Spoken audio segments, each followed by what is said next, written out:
The TBS Women's Championship is here. There can only be one winner, and she's that bitch. Hey, stay connected. Follow Pro Wrestling Bits. AEW revealed the TBS Women's Championship, or as I like to call it, the Jade Cargill belt. You don't have to take my word for it. Jade Cargill herself has even coined her own acronym for TBS. That bitch show. Assuming the undefeated Cargill stops short of beating Britt Baker for the AEW Women's Championship, Jade Cargill would have a soft landing by winning the AEW Women's Tournament in January, thereby being crowned the first ever TBS Women's Champion. Jade Cargill is perfect for this title. In a crowded yet under-showcased women's division, the TBS title offers up a vehicle for Jade Cargill to finally begin to develop as what she's always been destined to be in AEW, one of its top stars, man or woman. The Ruby Sohos and Thunder Rosas of the world will be fine. They already have built-in credibility with the internet wrestling monolith that dominates AEW's audience, and don't necessarily need a championship to maintain it.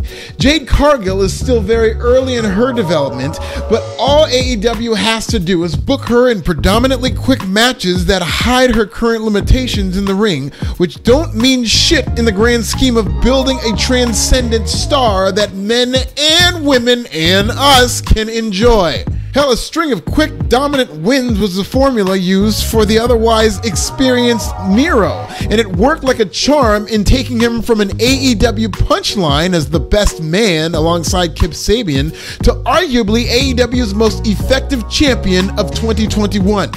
All AEW really has to do is follow that model with Jade, and she'll do the rest and then some. As one of the rare black wrestlers getting a real push near the top of an AEW division, Jade Cargill is a wrestling promoter's dream. In fact, Jade has a key ingredient common among most black wrestlers who get pushes at this level of pro wrestling, in that she's a living, breathing superhero. Cargill is easily the most impressive physique of any woman in AEW, let alone wrestling in general. Her staggering size and all-world athleticism give her the bare minimum traits that black wrestlers have to have before getting any serious consideration of a main event push. Did I mention this woman has a master's degree? Jungle Boy is currently getting a push based on hope and potential, despite being very weak on promos and having a smaller, unspectacular physique. If Jade Cargill looked like Jungle Boy, she'd be, well, Big Swole, who, despite her talents, is currently hidden on AEW Dark week after week. Forget Jungle Boy. If you're black and you want to be in the main event, you've got to be king of the jungle. This isn't a phenomenon that's exclusive to AEW, by the way. WWE has done a great job in recent years pushing black talent, but they had to be superheroes too. Like Bobby Lashley, who has the greatest physique I've ever seen in pro wrestling, or Kofi Kingston, who's done things in a WWE ring that nobody has ever seen. When all is said and done, he'll be a top 5 athlete in WWE history. The rest of that top 5 will be occupied by Montez Ford and Bianca Belair, who absolutely crushed the WWE PC Combine and left no doubt that they're the most athletic couple in WWE history. Seriously, if the Ford family has a child and it's not an Olympian by age 10, it'll have been behind in its development. By the way, Bianca's EST gimmick is symbolic of what every black person has to be in order to get a serious push in national pro wrestling. She's not the only black wrestler who had to be the quickest, the fastest, and the strongest before her dreams came true. Current WWE champion Big E is one of the strongest men to ever walk through the doors of WWE. In 2011, he broke all 4 state powerlifting records in the state of Florida in his own weight class. Few world champions in WWE history are stronger than Big E, but one of them was Mark Henry, who at one point was literally the strongest man in the world. Are you starting to see the unrealistic standards that black wrestlers are held to before they can thrive in this business?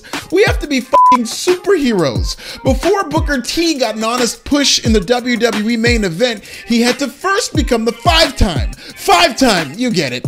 Xavier Woods is the first PhD candidate in WWE history.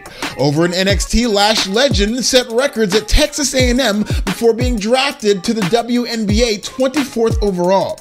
She might be the greatest athlete in WWE history, though she does have competition in Gable Steveson, who was recently drafted to WWE Raw as his fast track plan is in place. All Gable did was mess around and win a gold medal. Not only will he become WWE's second Olympic gold medalist, he's arguably the greatest collegiate wrestler of all time. And Odyssey Jones, who projects to be a big star in NXT 2.0, well, just look at him. WWE's ongoing wave of releases have issued stark reminders of just how many Caucasians didn't have to be superheroes to get an elusive contract with the promotion.